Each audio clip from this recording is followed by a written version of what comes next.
Hi everyone, Alan Rodriguez here, founder of 1400, the Law Innovation Consultancy. I recently had an opportunity to present some material to the Whittier Law School Alumni Association down at Whittier Law School in Orange County, California. It was very well received. I got a lot of great feedback, so it inspired me to put together this video to share it with you all here. So what was the presentation about? It was really about how the modern law firm is changing its value proposition, namely in how it goes about adding value to the attorney-client relationship and how software actually plays a role in that.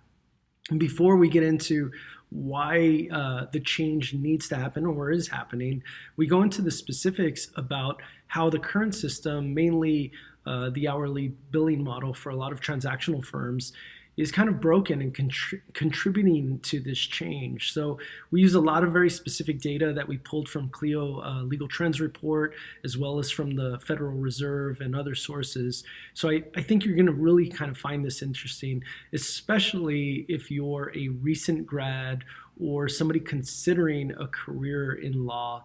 You'll see how this sea of change is bringing about very interesting ways that law firms can now better serve their clients.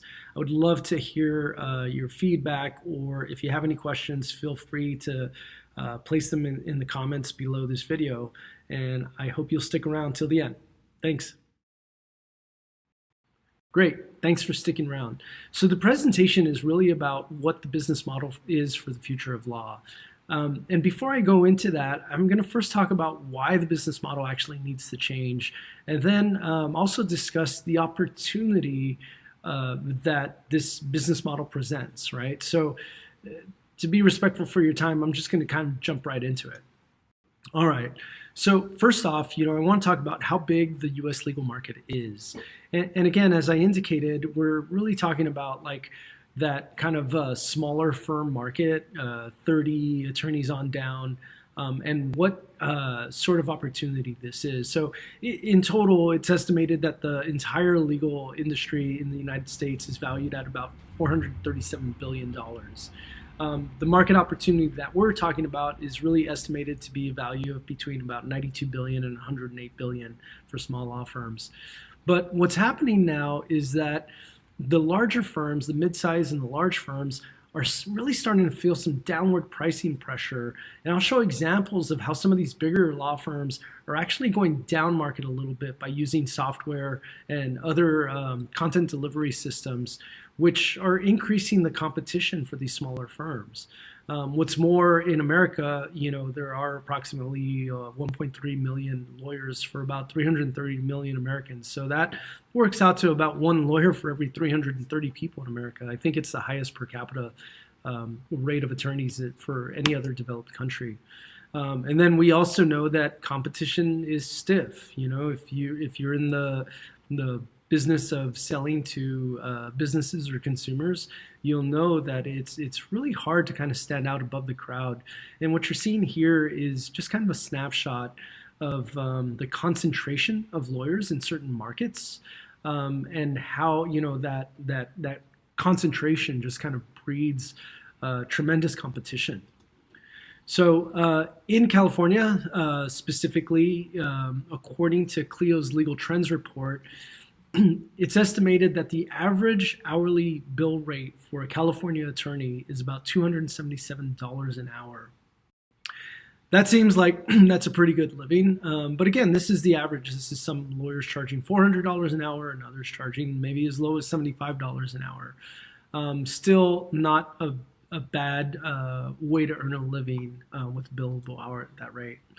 The problem with this rate, this $277 an hour, and again, it's just an example, using California as an example, is that rate exceeds the consumer price index. And I know it's a little hard to see in this slide, but the consumer price index is about $150. And for those of you that aren't aware or what comprises the consumer price index, it's essentially an estimated value of what a shopping cart full of groceries costs the average American when they go shopping. So when you compare that $277 an hour against a bag of groceries to that middle income person, it's like, wow, shopping cart full of groceries or 1 hour of attorney's time. using that comparison, most people just bury their head in the sand, choose to ignore that market opportunity.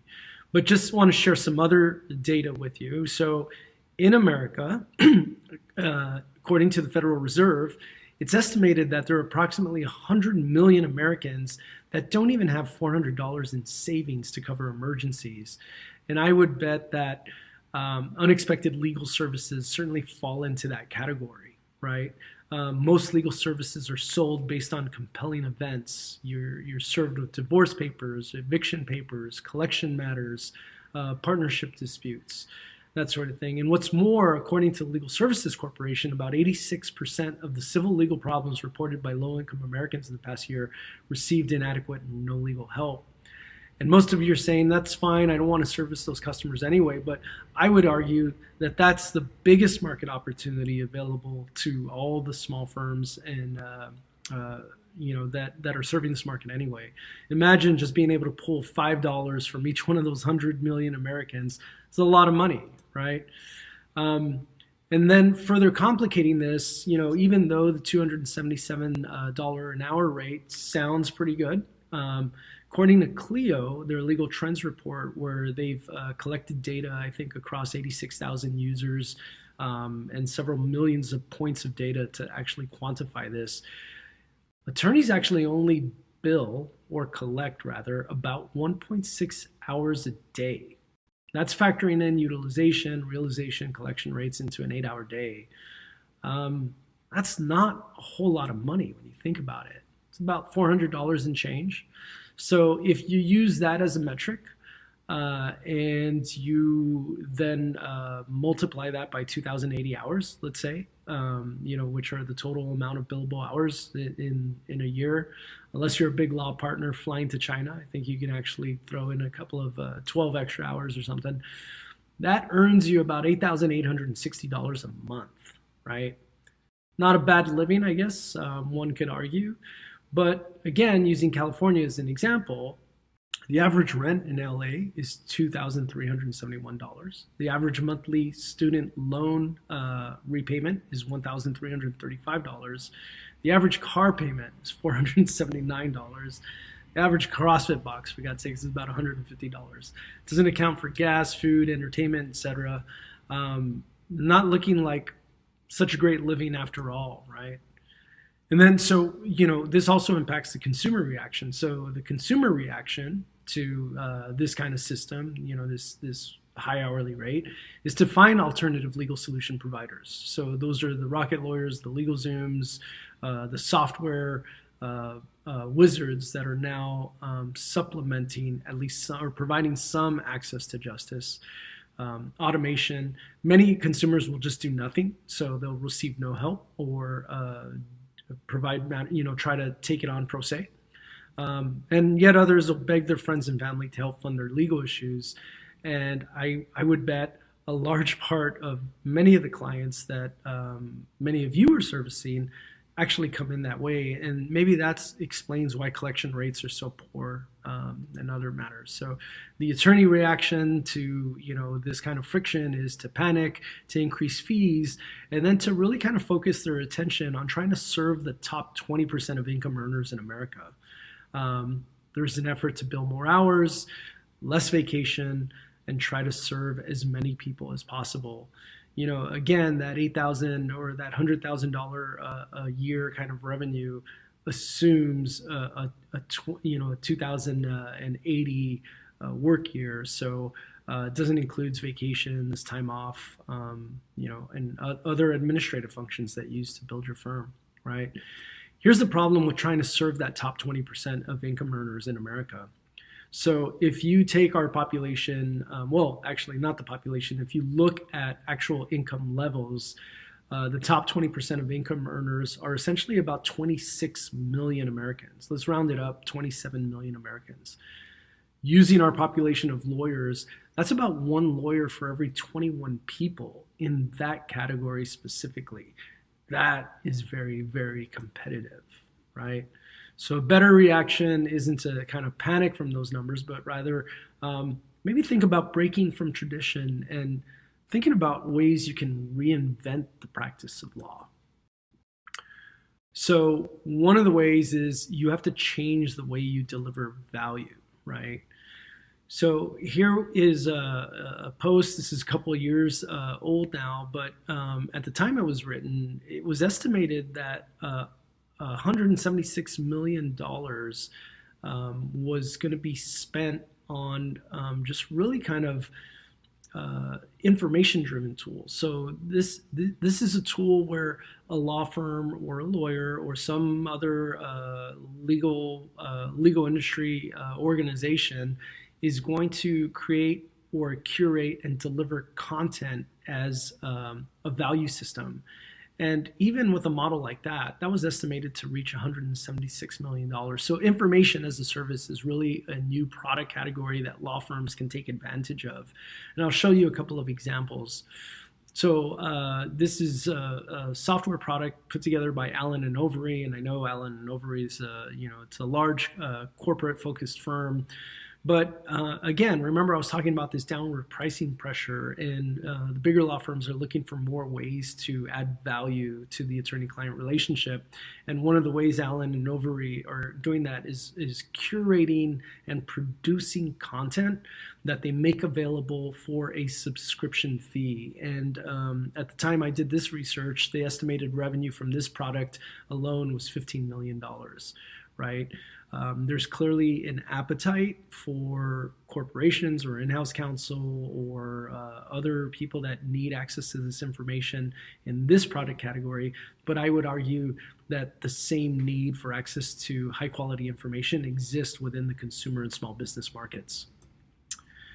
Here is another example of access to information. So what you're looking at here is a business called the Law Store. They were a law firm that was operating exclusively out of Walmart stores and were later acquired by an insurance company. When in fact 1-400 built this workers' comp calculator that you're seeing here. But basically it was a tool that allowed injured workers to come to the site, click on a couple of body parts, right, to be able to quantify the value of their case to get an estimated outcome, right? There was no fee for use of this service, but it actually provided high brand visibility to the law store and actually provided a lot of lead generation, because in order for you to get your result, you had to input your information first. So the law firm then had an opportunity to reach out to you if they so chose to, based on the value of your case. But one thing I'll say about that is that the user also gets value from becoming more informed about the potential outcome on their case. So another example of a large law firm going down market. So this is an example of Littler Mendelson, the largest employment law firm on the planet. They have created a simple tool that allows a business owner to determine whether or not somebody would be classified as an employee or an independent contractor. So it's a simple wizard. You go to their website, you fill out some information, state, wage, duties, whether you're supplying equipment or not, hours, things of that nature, and then the software gives you an assessment. They only charge $65 per use, right? Normally, these are partners that are billing north of like $500, $600, $700 an hour, but at $65 per use, that's really accessible to almost all small businesses. So again, yet another example of how these larger law firms are going down market, and all the more reason why the smaller law firms need to out-innovate them in various ways. So another small law firm example, what you're looking at here is an example of a law firm based in Arizona. It's goodlaw.legal if you wanted to go take a look at the website itself. What they've done here is what we help them do is create an opportunity where through their website, we tapped into the Arizona State legislative site that contains all the laws related to HOAs. This law firm in particular services homeowners associations, HOAs. And so it allows his targeted audience to come to his website on any device and research, say, like, you can type in a key phrase like meeting minutes, right? So let's assume for a second you're part of an HOA board. Most of those people are working class people, and so most of those board meetings happen after hours, after an attorney's not available. And so if there's a dispute over, how meeting minutes are supposed to be managed, people can come in, type in that phrase right from their mobile device, and get the actual law governing HOAs. So that's free. It's accessible 24 hours a day. And again, it's a way that the law firm is able to add value to a prospective client even before they're retained, with the ultimate goal of introducing the brand and turning them into a client. So some of the law firm products that I think are necessary for the modern law firms are going to create software tools that can scale and offer services to markets that previously had no access. So imagine yourself launching some software product that allows you to service prospects without you physically having to fulfill on that service, right? I think law firms will and are currently producing access to information products, right? So proprietary databases, curated content, real-time alerts related to compliance issues.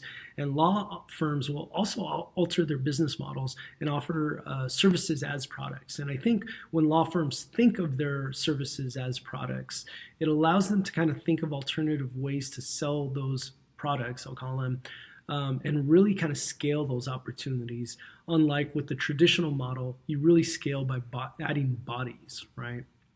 So one of the things that I think law firms need to do is also change their monetization model, right? So what I'm showing you here is something that I read recently in Stanford Business, right? And I'll read you this quote: "The subscription model is a booming field.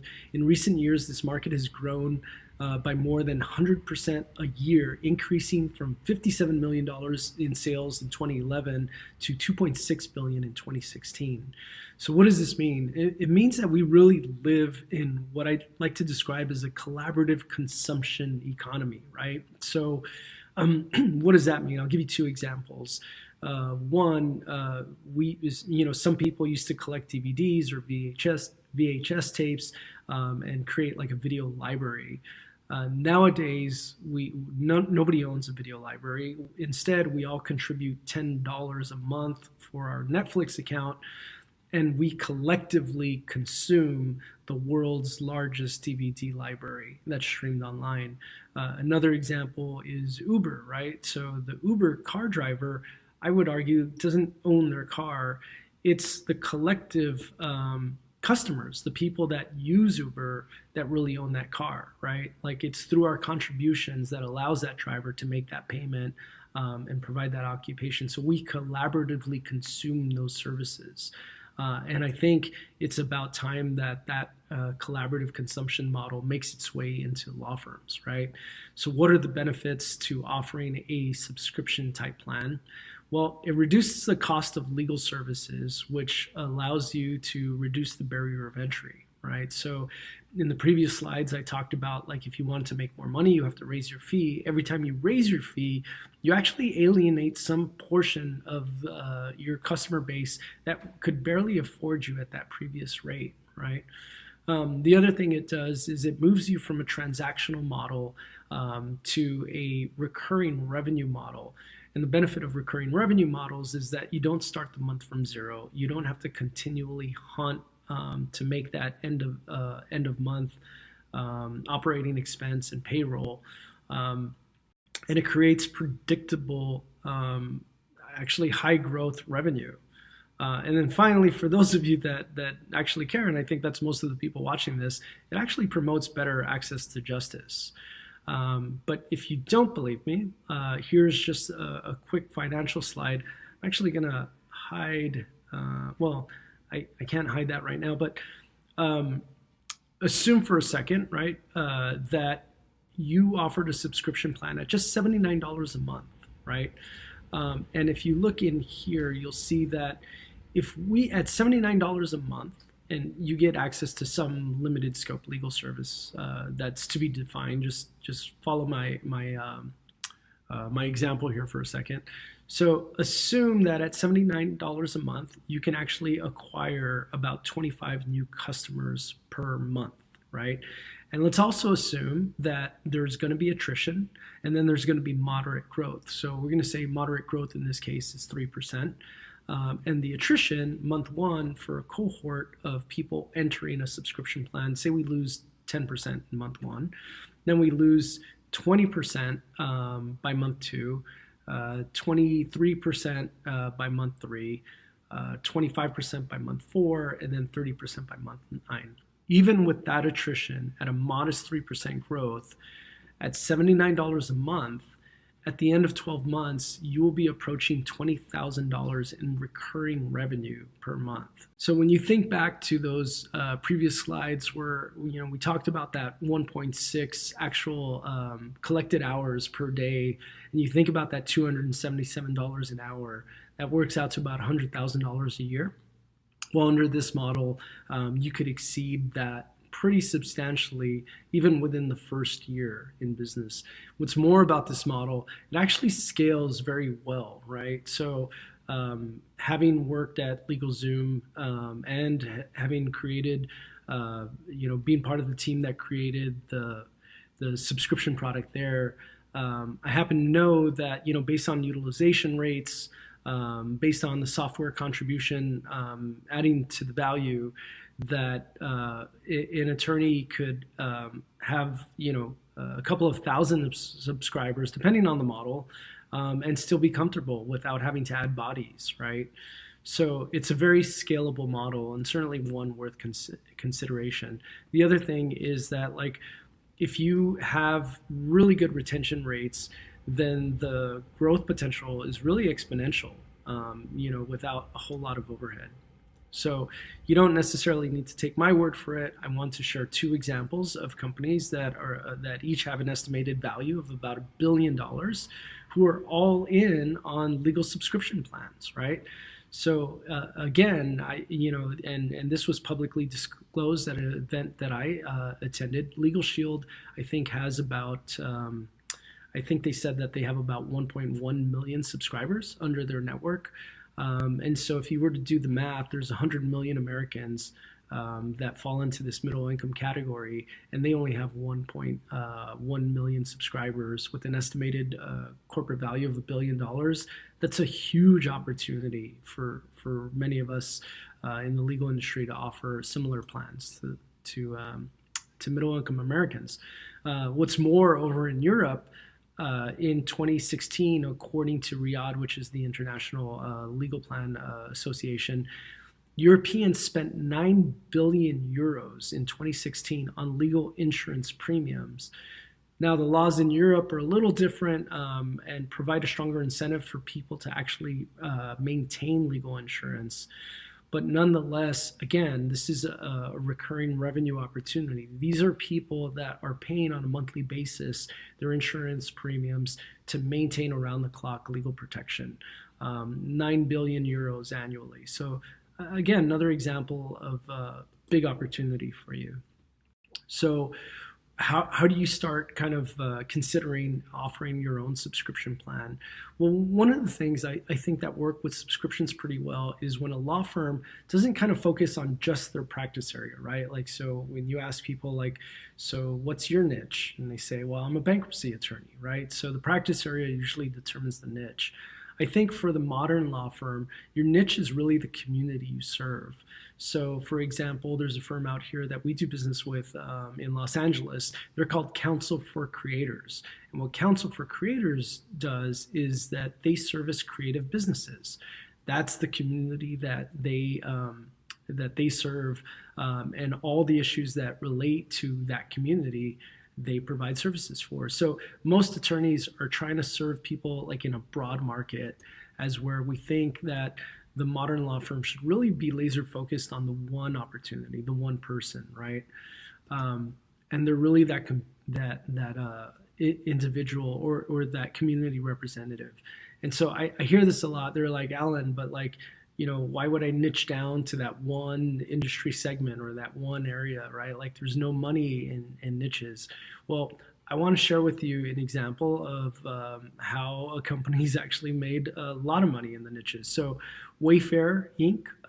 In 2017 had an estimated value of $4.7 billion, right? When Wayfair Inc. first started, they were actually just hotplates.com. And what do you think hotplates.com sold? Hot plates, right? But then they figured out, like, hey, there's a market for this niche. What about if we launched allbarstools.com? And following that was mydinnerplate.com or everygrandfatherclock.com. Well, Wayfair figured out pretty early on that when you focus on a niche or a specific community or a specific interest, you quickly gain expertise, trust with that community, and you're able to kind of scale your brand pretty quickly. And now they're worth $4.7 billion. So what do you do? Like, how do you tap into this market? Well, you kind of find out where that niche exists for you. Like, who's the community you want to serve, right? Create a persona. Maybe it's something about your general interest or in your background. You create a persona of who you wish to serve. Put together a list of the problems the list of legal problems that they may suffer from, or all the problems really that they suffer from. Get some demographic information, psychographic information about them, like what they think, what their pain points are, what are the compelling events that would inspire them to call your office. Figure out their watering holes. Where do they aggregate? What are the channels that you could use to find them online? And then a list of the legal solutions, right? Once you have all that, then I think you're kind of ready to start creating the modern business model. So sometimes, you don't necessarily have to go out and create software yourself to make that available. There are tons of, third-party existing solutions. For example, here's one. It's called Directives Online. It's essentially a software solution that provides healthcare directives and stores digital assets, we'll call them, online with bank level security. So the idea being that, like, if you have a healthcare directive, you can store the actual document online. You get a card and a mobile app that doctors can use, scan, see the healthcare directive, and act on your wishes. So imagine for a second you're an estate planning attorney. You sell living trust as a product. You could, in fact, offer this software as a layer onto that solution, and then create sort of like, say, let's call it like a family plan, right, for the estate planning product. Maybe you can sell that for $400 a year, layer on the software solution as part of that solution. And again, there's bank level security, online security for digital assets. So people can store their digital assets, maybe their Bitcoin passwords, maybe their most prized digital photos, or maybe a list of their passwords for all of their loved ones to take over, after their demise. But again, just some ideas on how you can create your own software-driven service opportunity without having to create software yourself.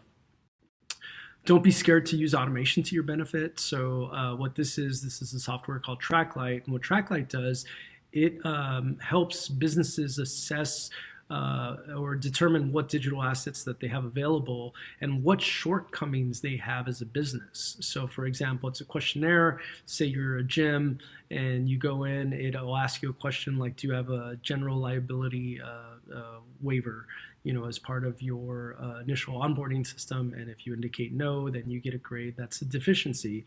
So you can use this kind of checklist or this deficiency list to really set a course of action for your client. Here are all the deficiencies we need to correct, right? And that's really kind of a map for selling them additional legal services that they actually, in fact, need, right?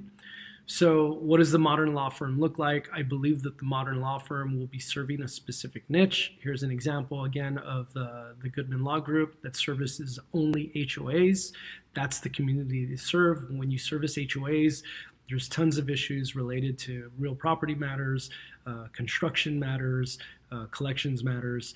The modern law firm will be accessible 24 hours a day. That doesn't mean that you're personally accessible, but rather software that you use to support your clients. The modern law firm will be supported by software and the modern law firm will be subscription based, right? So in this case, this is an actual subscription product that they offer for only $49 a month. So that's the pitch. That's what the modern law firm looks like. If you had any questions, I'd love to see them, in the comments below. Otherwise, I hope you enjoyed the video. Come back often.